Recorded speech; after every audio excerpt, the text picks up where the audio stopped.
Yeah, baby. So another day. At its core, life is about, I tell people all the time that life is a game, or you have to treat life like a game, not in the sense of fun or play, which is very much an important, crucial element of life. You have to be at play, but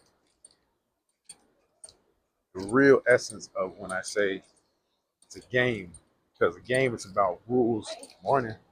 It's about rules, incentives, outcomes that govern behavior, human behavior, when choices are interdependent, right? Um, game theory, game theory is a mental model, right? At its core, it's the study of strategic interaction between decision makers.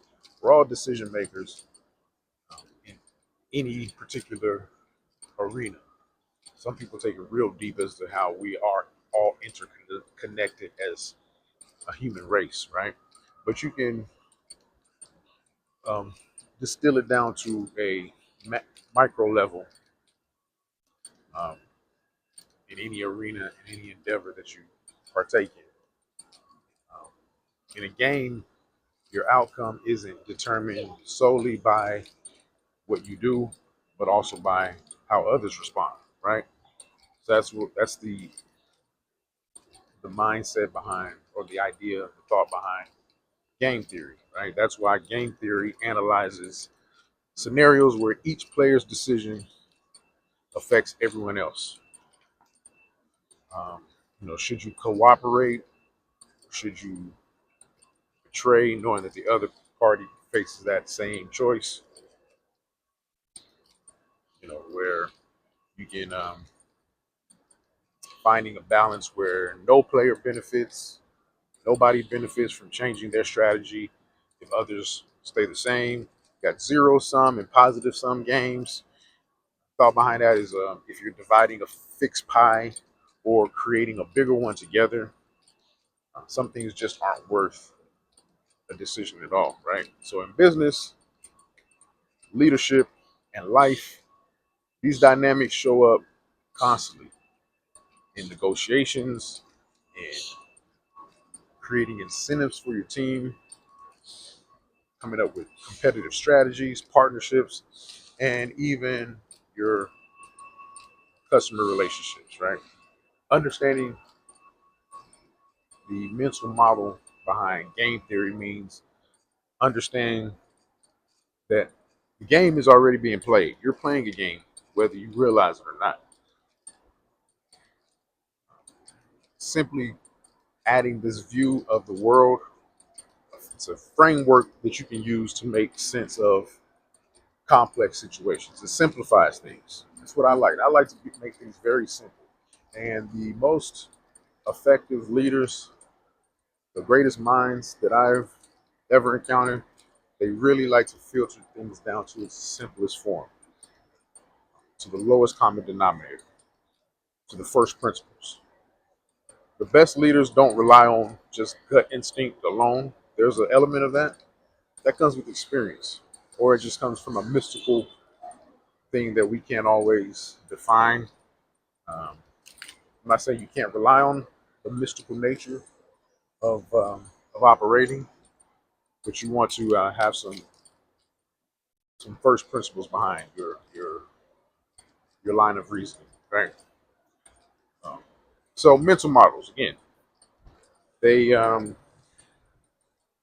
they apply across different disciplines like economics, psychology, systems thinking. I'm real big on systems thinking, and treating life like a game, understanding the game theory is one of the most powerful mental model you can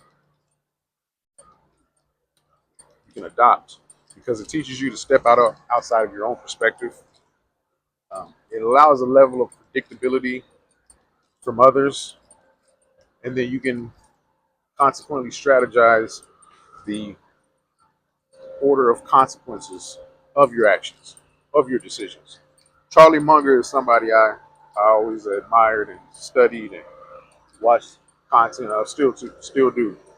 And he said the more models you have, the more likely you are to see reality. In leadership, having game theory as part of your toolkit means you're not just reaching, you're strategizing. So, how do we apply this? Yeah, my not my obsession, but one of my themes for this season of life is the game of chess.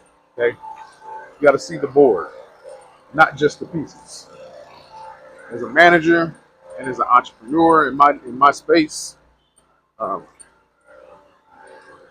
if you're a manager and an entrepreneur who only focuses on immediate moves, it's easy to get blindsided. Game theory teaches you to see the whole board and then the ripple effects of each decision and the counter moves that will inevitably follow.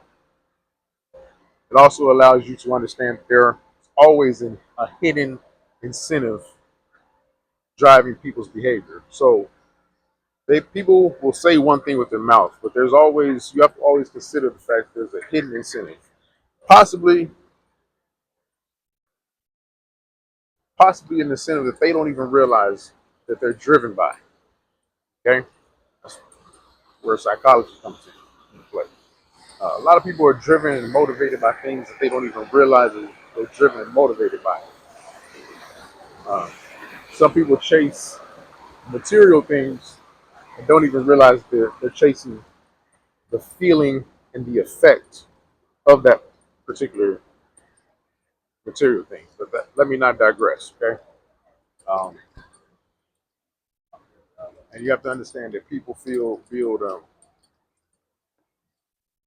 Speaking of incentives, furthermore, with incentives, people follow incentives more than they follow intentions.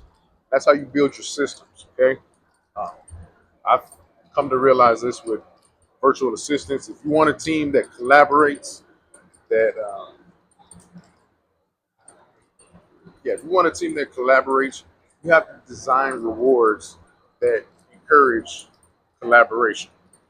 If you want loyal partners, you have to structure deals where their upside is tied to your success. That's not manipulation, it's alignment, it's strategy, it's game.